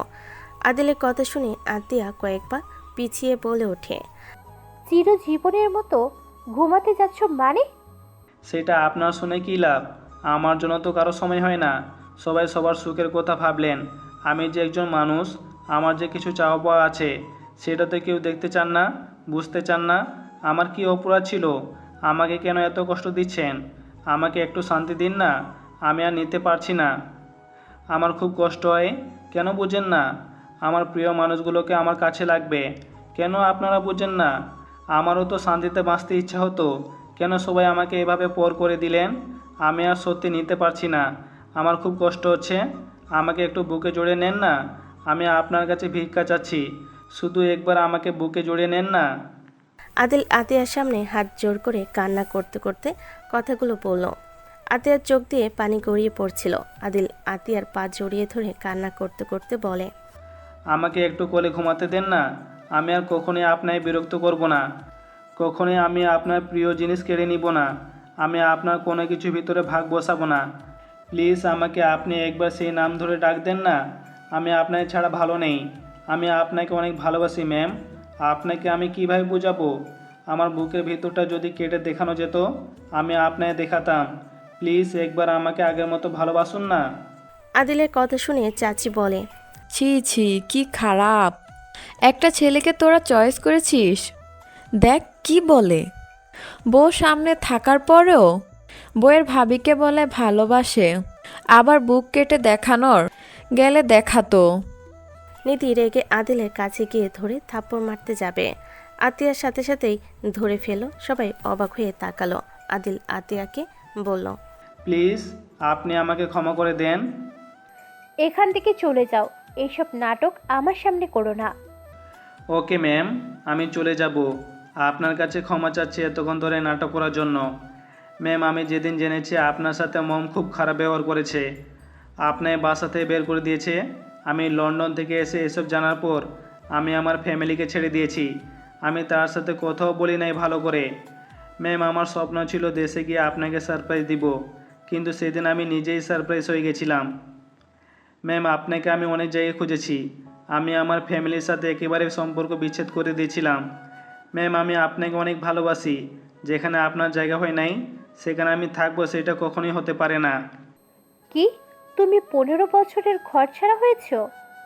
হ্যাঁ, আমি আমার প্রিয় কলিজার টুকরাকে খুঁজে বেরিয়েছি, কিন্তু আমি খুঁজে পাই নাই। রাস্তায় রাস্তায় থাকছি, ক্ষুধায় ছটফট করছি। এমনকি একবার ক্ষুধায় বিড়ালের মুখে খাবারও খেয়েছি। কি? আমি সব সময় ভাবতাম আপনি কোথায় না কোথায় আছেন। আপনি হয়তো কষ্ট করছেন, তাই আমি সকল কষ্ট সহ্য করে আপনাকে খুঁজে বেরিয়েছি। 4 বছর পর আমি আপনার খোঁজ পেলাম, তাও আবার এই এলাকায়। আমি সময় নষ্ট না করে আপনার বাসায় সেই দিন ঢুকে পড়ি। বাসায় ঢুকলে দেখি আপনি অনেক চিন্তায় আছেন। বিয়ের কোণে সেজে বসে আছে আমার এক্স ওয়াইফ নিধি। আমি কোনো কিছু না ভেবে ওকে আবারও বিয়ে করি। আমি এখানে এত কিছু শুধুমাত্র আপনার জন্য সহ্য করছি। ম্যাম, আপনি এইসব নাটকের কথা শুনে বিরক্ত হচ্ছেন জানি। ম্যাম, এইসব বলার একটা কারণ। ম্যাম, আমি এই দুনিয়াতে বেশি দিন নাই। ম্যাম, আমার ওপারে চলে যাওয়ার ভিসা চলে এসেছে। আদিলের কথা শুনে সবার চোখ কপালে উঠে গেল। আতিয়া কয়েকবার পিছিয়ে গেল। নিধি বলে ওঠে, কি, উপরে চলে যাওয়ার ভিসা হয়েছে মানে? ম্যাম, আমার মমকে ক্ষমা করে দিয়েন। উনি নিজের ভুলের জন্য পস্তাচ্ছে 4 বছর ধরে। না নিজের কলেজার টুকরা সন্তানের কাছে পেয়েছে, আর না ডেডের ভালোবাসা পাচ্ছে। মম একদম একা হয়ে গেছে। আমার লাস্ট একটা ইচ্ছে, আমাকে আর সময় দেওয়া লাগবে না। একটা কথা রাখবেন, মানুষ তো শত্রুর মৃত্যুর সময় তার ইচ্ছা পূরণ করে, আর আমি তো আপনার আদরে ছিলাম। আমার ইচ্ছাটা একটু পূর্ণ করেন। আমি চাই আমার চলে যাওয়ার পর আপনি আমার মমের কাছে যাবেন, তাকে একটু দেখে দিয়েন। তাকে তো আমি কখনোই কাছে আসতে দিলাম না। 4 বছর তাকে শাস্তি দিয়ে গেলাম, কী আর করব বলেন? সে তো আমার জন্মদাত্রী মা। যত খারাপ ব্যবহার করি, যত তার থেকে দূরে থাকি, কষ্ট পাইলে তাকে আগে মনে পড়ে, আর আপনাকে। কিন্তু আমি কাউকে কাছে পেলাম না। উনি আমার অ্যাকাউন্টে টাকা ঠিকই পাঠাতো, আমাকে খুঁজেও বের করতো, কিন্তু আমি তার সাথে কথা ভালোভাবে বলতামও না।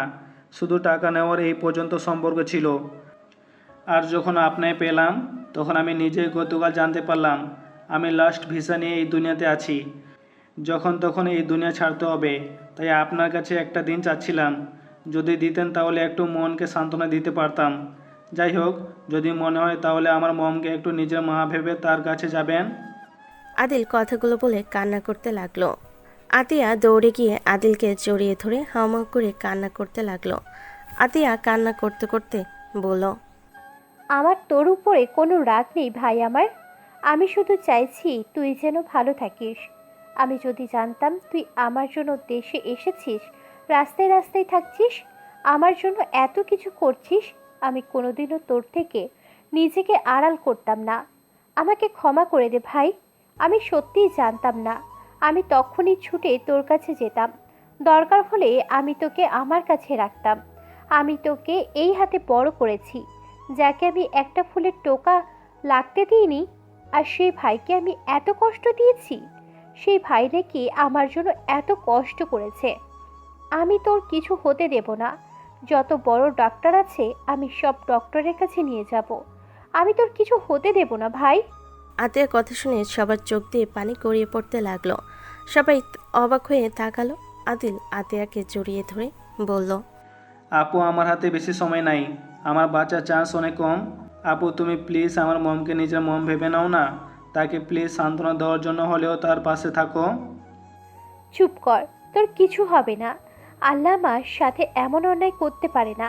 আমার আদরের কলিজার টুকরাটা ভাইকে আমার থেকে কেড়ে নিতে পারেন না। আল্লাহ যেন আমাকে নিয়ে যায়, তাও যেন তোকে কিছু না করে। ভাই আমার, আমাকে ক্ষমা করে দে।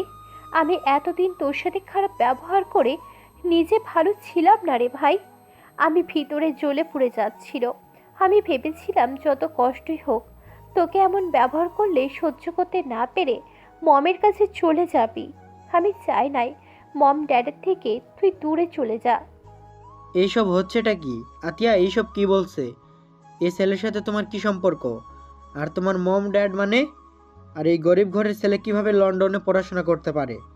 ও আমার একমাত্র আদরের ভাই, আদিত্য চৌধুরী আদিল।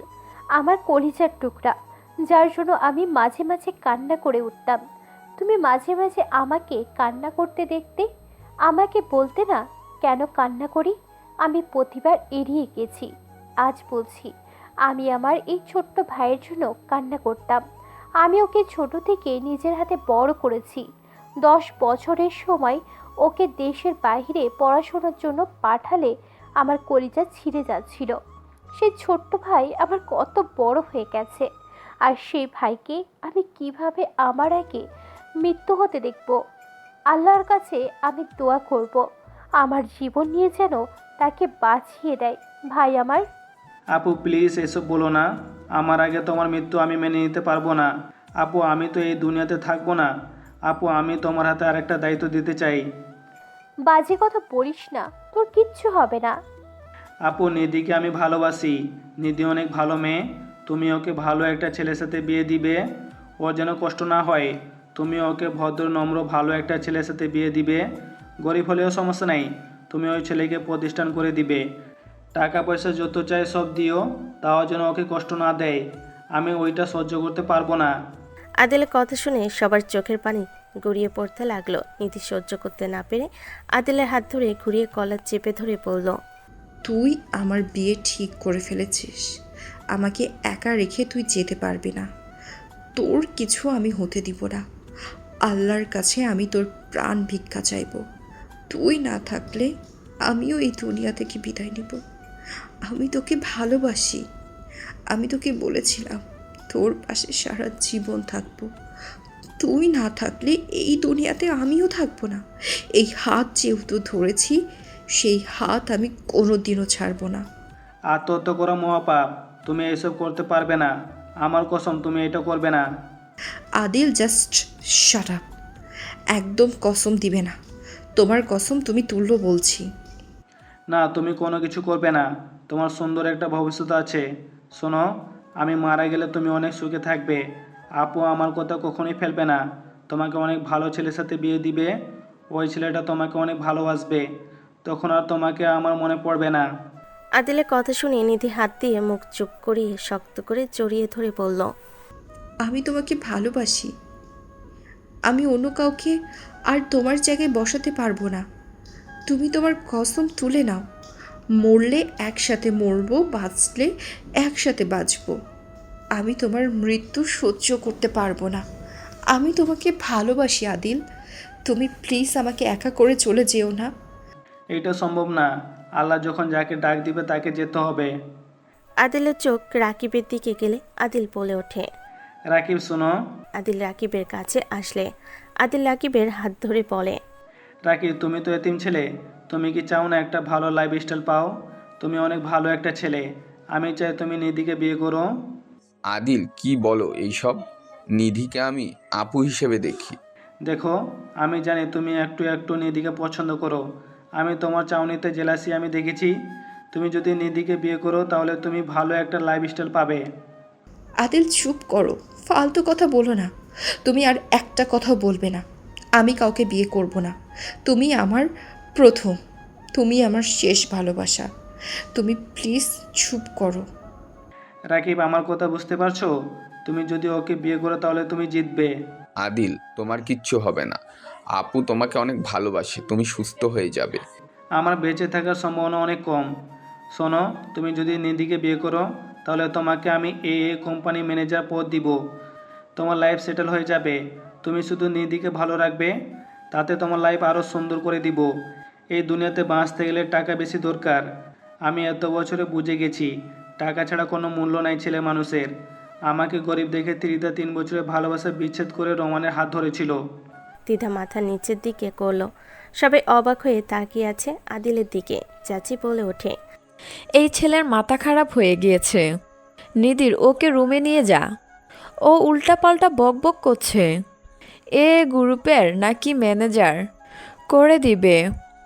আদিল, ওইটা টপ অন কোম্পানি, ওইখানে দারোয়ানে চাকরি পাওয়া ভাগ্য ব্যাপার, সেখানে নাকি ম্যানেজার।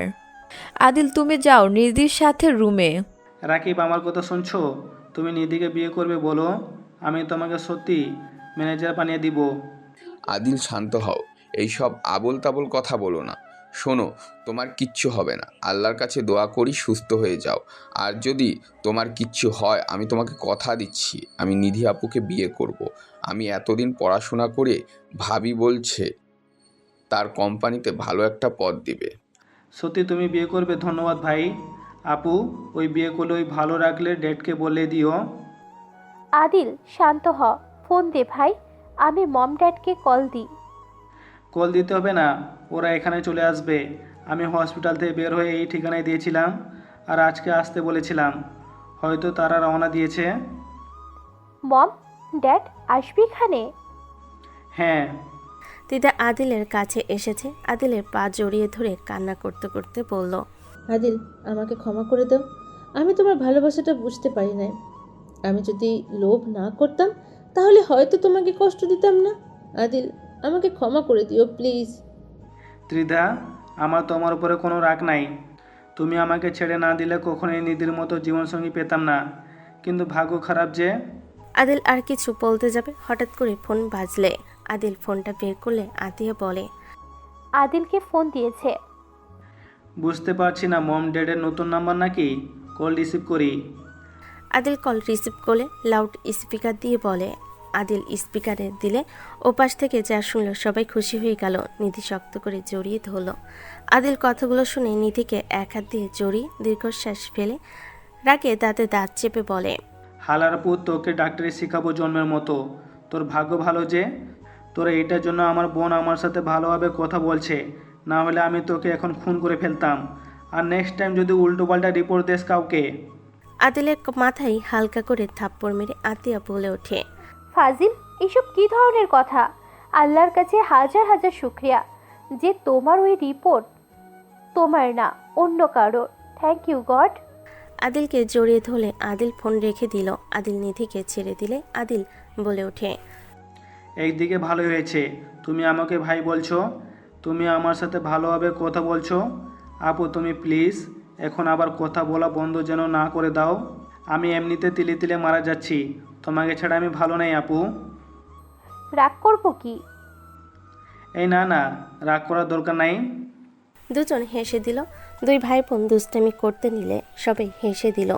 আদিল নিধির পেছনে লুকিয়ে বলে ওঠে, আপু ওয়েট, মেরো না তো, আমি একটু টেনশনে পড়ছি। কিসের টেনশন? তুমি তো একদম সুস্থ। আঘাত পেয়েছিলে তাই জ্বর এসেছিল।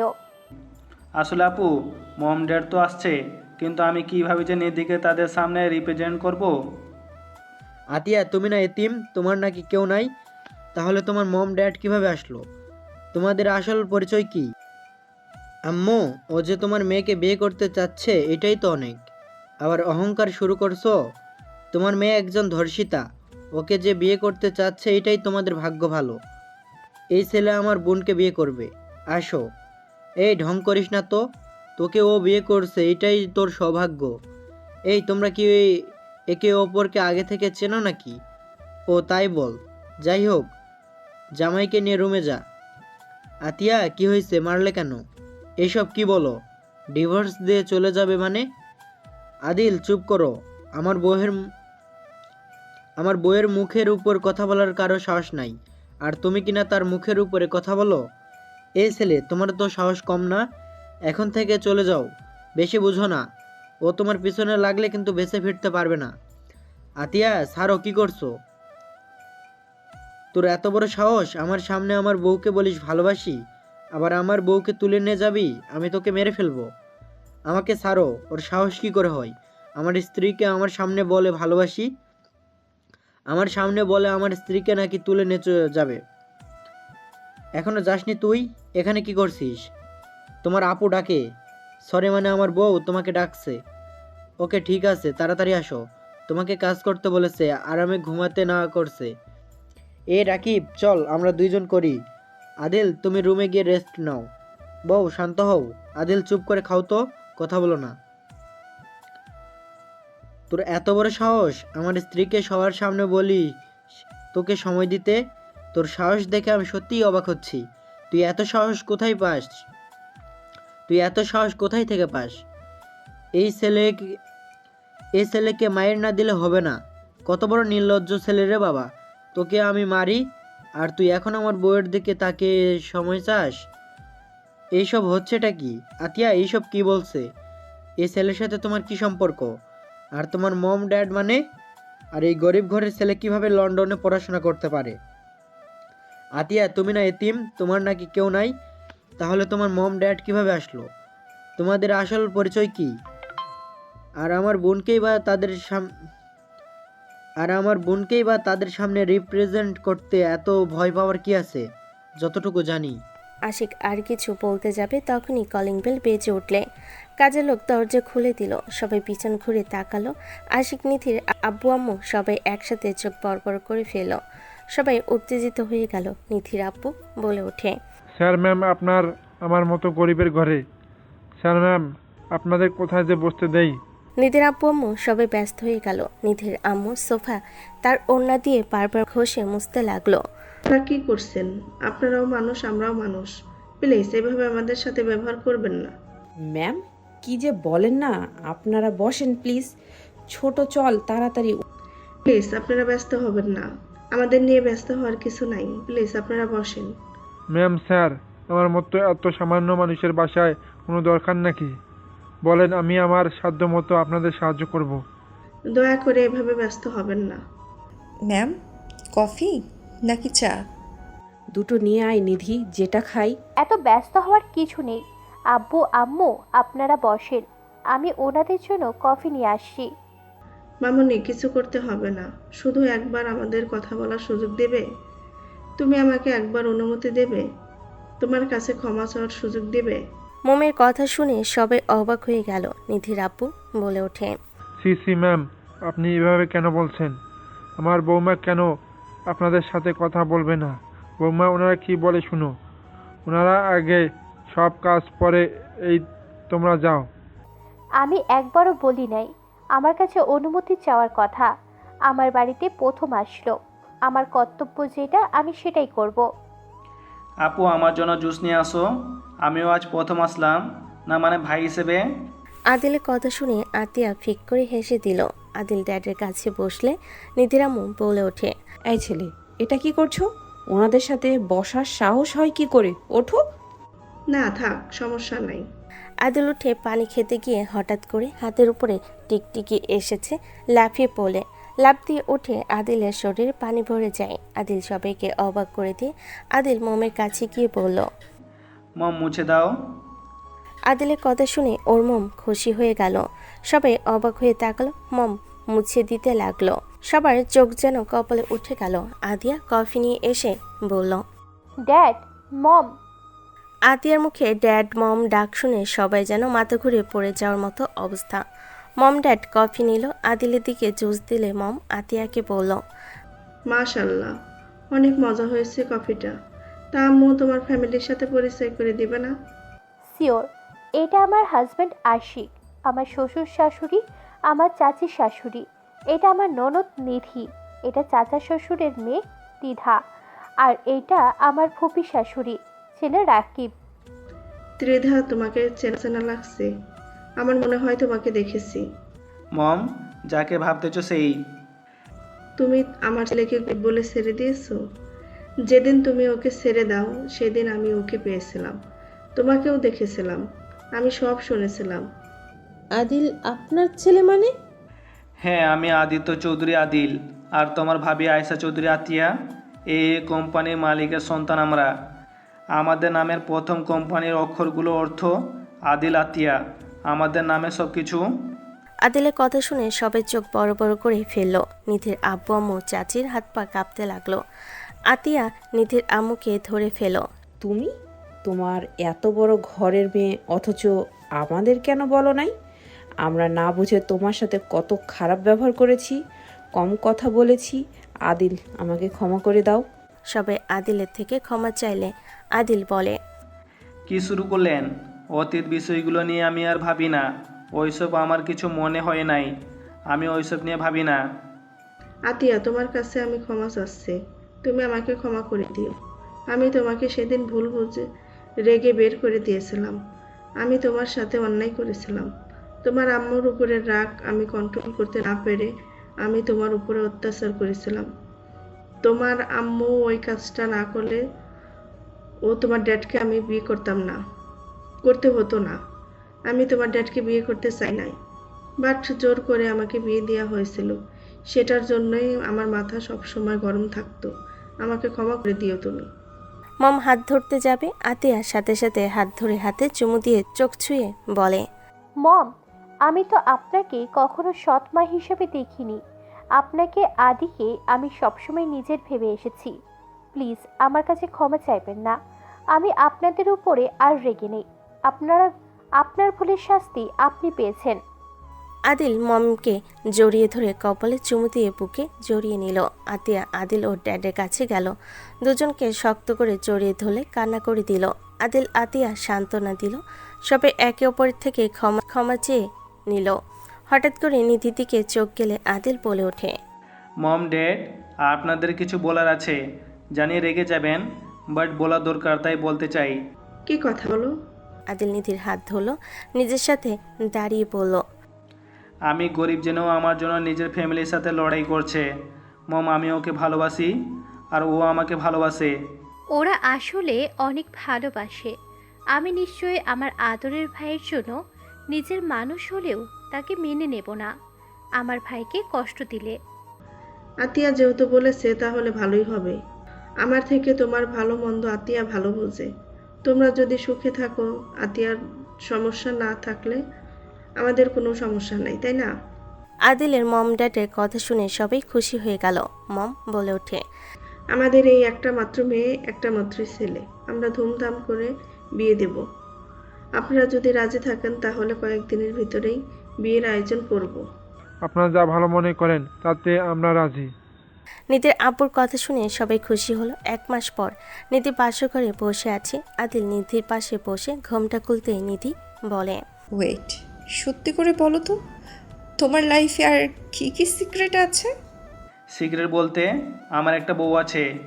কি বউ আছে মানে? আরে কুল, বউটা তোমার মতো দেখতে, তোমার মতো সেম দেখতে, তোমার মতো শাড়ি পরেছে, তোমার মতো আমার বাসর ঘরে বসে আছে। আদিলের কথা শুনে নিধির লজ্জা পেয়ে গেল। আদিল ঘোমটা খুলে কপালে চুমু দিলে নিধি আদিলকে টান দিয়ে নিজের ওপর ফেলে ঝাঁপিয়ে পড়ল। বাকিটা ইতিহাস।